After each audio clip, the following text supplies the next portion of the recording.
Allahu Allahu Allahu Allah. Dan juga di garis bawahi poin ini ya, ini sering saya bahasakan, tapi ini saya ulangi mungkin karena cukup lama kita libur kemarin. Ikhwani, orang berbuat amal soleh itu ada kenikmatannya. Orang buat dosa ada kenikmatannya. Tapi dua kenikmatan ini mustahil bersatu, nggak bisa. Antum kalau merasakan nikmatnya ibadah, dan itu dengan cara ibadah itu tanda kutip harus dipaksakan, nggak bisa nggak. Kalau antum tidak paksakan sholat malam, mulai nanti malam bunyiin jam beker, atur sejadahnya, bubuhi minyak wangi, paksain diri bangun, mustahil. Sampai mati antum tidak akan sholat malam, karena syaitan nggak mau kita ibadah, harus dipaksakan tuh. Kalau kita tidak paksakan, jalan ke rak buku kita di rumah yang kita taruh Al-Quran, paksakan jalan ke sana, ngambil Qur'annya, paksakan baca selembar sehari, tidak bakal dibaca sampai kita meninggal. Mungkin sampai anak cucu kita juga tidak sentuh Qur'an itu. Mereka cuma mengenang, oh itu Qur'an nenek dan kakek saya. Nggak bisa kalau nggak dipaksain. Ibadah yang dipaksakan, Allah gunakan kata-kata paksa dalam Al-Quran ini ya, tanda kutip bahasa saya ini ya. Allah SWT mengatakan, a'udzubillahi minasyaitonirrajim, walladzina jahadu fina lanahdihannahum subulana. Orang yang memaksakan diri ke jalan kami akan pandu menuju ke jalan-jalan kami. Kalau kita biasakan paksakan diri, sesuatu yang dipaksakan di awalnya itu nanti akan menjadi sebuah kebiasaan. Kalau dia kebaikan maka akan baik tuh. Kita kalau biasakan diri puasa Senin Kamis, atau biasakan diri untuk azan langsung ke masjid, coba biarin bergulir tuh. Nanti kalau sudah menjadi sebuah kebiasaan, kita nggak enak lagi kalau nggak kerjain gitu. Karena kenikmatannya sudah muncul. Kalau ada orang yang setiap azan ke masjid, sebulan aja misalnya dijaga sama dia, nanti gak enak tuh, sekali aja terlambat satu rakaat masbuk, apalagi kalau ketinggalan sholat berjamaah, itu luar biasa penyesalannya, seperti sebuah gunung yang berat. Dari ini yang kata Nabi SAW, orang mukmin kalau berbuat dosa kecil, pelanggaran kecil sebenarnya, seperti gunung yang besar di atas punggungnya, berat rasanya, menyesal kenapa ya gitu. Sementara orang munafik kalau berbuat dosa besar, dianggap seperti lalat yang hinggap di hidungnya dan dia usir seperti ini. Kecil bagi dia. Nah, kenikmatan ibadah itu akan ada dengan cara antum harus paksain ibadah tuh, nggak bisa. Ikhwani, berhenti membuka peluang buat syaitan, jin dan manusia yang terus membisikkan, nantilah, gampanglah kamu alimnya, berubah ya, sok alim dan segala macam istilah. Habis sudah masalahnya itu. Saatnya kita hijrah. Sampai kapan kita mau dengar syaitan-syaitan nih semuanya? Jangan sampai nanti ajal mati baru antum nyesal, penyesalan di belakang loh. Kalau antum meninggal dalam kondisi ada sholat yang ketinggalan, luar biasa nyesalnya itu. Kalau kita meninggal dalam kondisi tabungan kita penuh, nggak sempat disodakain, pastikan demi Allah antum akan nyesal. Kenapa dulu saya nggak bangun masjid ya? Kenapa dulu saya nggak begini ya? Kenapa dulu saya nggak begitu ya? Terus itu, gitu kan? Kenikmatan ibadah ada, kenikmatan maksiat juga ada. Kenikmatan maksiat ini, kalau orang maksimal di situ, atau orang maksimal di sini ya, kalau ada orang ibadah, dia maksimal, betul-betul ditinggalin dosa sama dia. Orang yang pakai jilbab, akhwat kita yang pakai jilbab rapi, dia sudah komitmen jaga itu. Sama tadi dengan misalnya laki-laki kalau jaga sholat di masjid. Luar biasa, dia tidak mau ada orang lain lihat sehelai rambutnya pun kecuali mahramnya. Satu waktu ada orang nyelonong masuk ke rumahnya. Pas nyelonong masuk ke rumahnya, lihat rambutnya. Apa yang terjadi? Pasti ukhti itu menyesal. Luar biasa terbebani. Kenapa nih rambut saya kelihatan? Karena dia sudah merasakan pakai jilbab itu sudah dipaksakan sama dia, tanda kutip, sehingga menjadi sebuah kebiasaan dan sudah ada kenikmatan. Karena dibiasakan jadi ada kenikmatannya, gitu kan? Nah, kenikmatan ini, kenikmatan ibadah ini akan menghilangkan kenikmatannya dosa. Lawan tutup aurat, buka aurat. Orang yang sudah biasa tutup aurat, dia rasa nggak enak lagi orang buka aurat.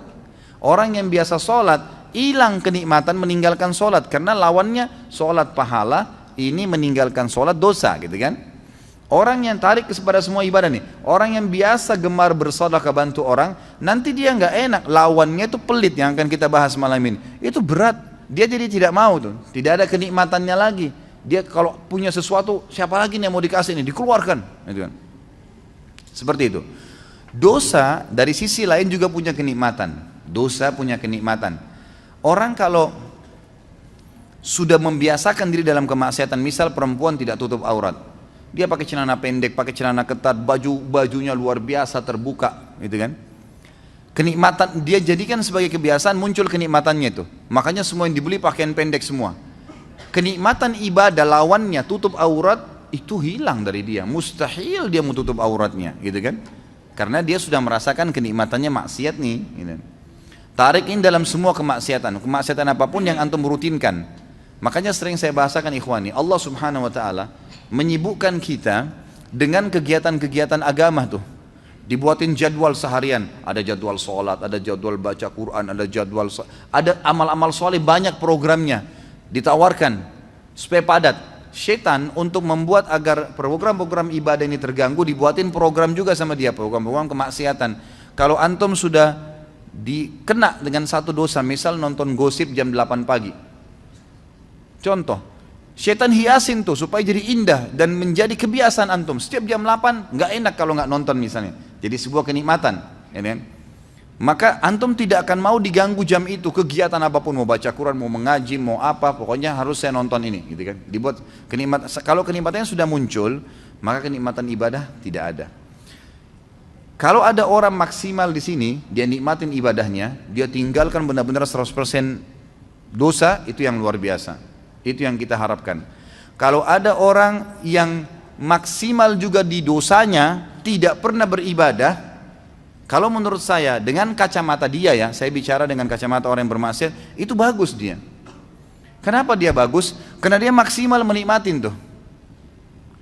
Kalau ada orang yang tengah-tengah, nah ini yang paling banyak nih.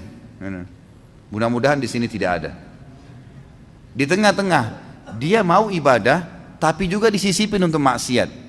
Orang yang seperti ini ikhwani, tidak merasakan maksimal nikmatnya ibadah. Biar antum mau tutup mata, mau baca ayat 1 jam, tidak khusyuk-khusyuk, karena masih ada dosanya. Kalau berimbang dua-duanya, ini nggak ada kenikmatannya, ini juga nggak ada kenikmatannya. Jadi nggak nikmat ibadah, nggak nikmat maksiat, gitu kan? Kalau ada orang misalnya mabuk, dia anggap bolehlah kumpul-kumpul sama teman, minum. Tapi dia juga jaga 5 waktu sholat. Kira-kira pada saat dia mabuk jam 2, jam 3 malam, dia pikirin sholat subuh, terganggu nggak? Lagi mabuk, duh sebentar mau subuh nih. Nggak nikmat tuh mabuknya, ya nggak maksimal, karena dia masih terbebani dengan sholat subuh. Jadi kalau ada orang mabuk sekalian, dia nggak pikir sholat, itu maksimal dia. Dia nikmatin, tapi ingat ujungnya neraka, bukan saya sarankan ya. Ujungnya neraka nih. Tapi saya coba datangkan ikhwani supaya antum keluar dari poin yang ini nih. Ada orang di sini, jadi dia masih membuka diri untuk kemaksiatan sehingga ibadahnya nggak pernah bisa khusyuk karena dia masih buka pintu ini. Jadi nggak bisa. Di sini nggak nikmat, di sini nggak nikmat.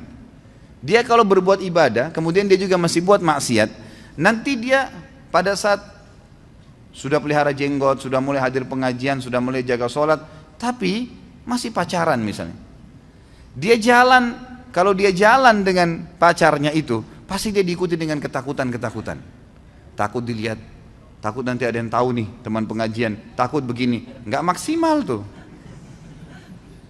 Coba kalau dia nggak ada beban, memang dasarnya rusak, mau telanjang di jalan, mau pergi kemana-mana sama dia nggak ada beban, nggak peduli, gitu kan? Memang ahli neraka sudah, ya sudah.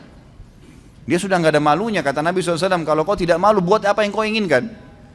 Nah ini dia rasakan maksimal di situ, tapi ujung-ujungnya konsekuensi ada, dosa dan masuk neraka, gitu kan? Jadi antum tidak ada opsi.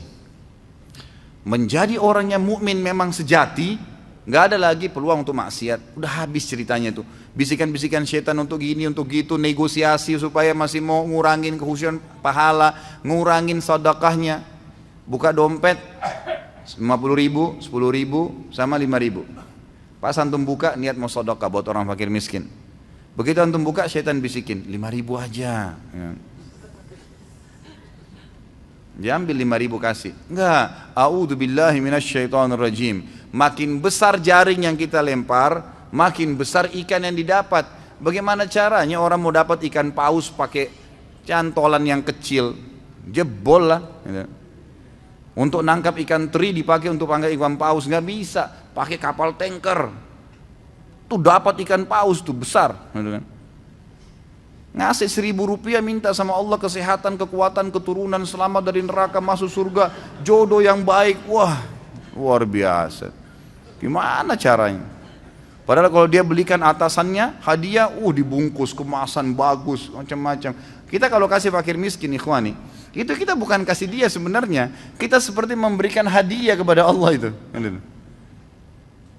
Makanya para ulama mengatakan, Urwah Ibn Zubair rahimahullah, seorang ulama tabi'in yang masyhur, beliau mengatakan, jangan kalian menganggap sama sekali sedekah yang kalian keluarkan itu bentuk sedekah, itu hadiah yang kalian berikan kepada Allah. Maka malulah seseorang di antara kita kalau memberikan kepada Allah lebih sederhana dari apa yang dia berikan kepada orang yang dia hormati dari manusia. Kalau perlu, kalau kita mau kasih buah, memang di packing resmi, bagus, kasih fakir miskin. Itu gimana senangnya dia. Dia sih cuma dapat duniawianya, tapi Allah memberikan kita balasan sesuai dengan kadar keikhlasan kita. Gitu kan? Jadi di sini maksimal ke sini, dan ini sudah tolak. Saatnya hijrah, nggak bisa sampai kapan nih? Gitu. Kalau setengah-setengah percuma gitu. Tidak akan merasakan kenikmatan semuanya.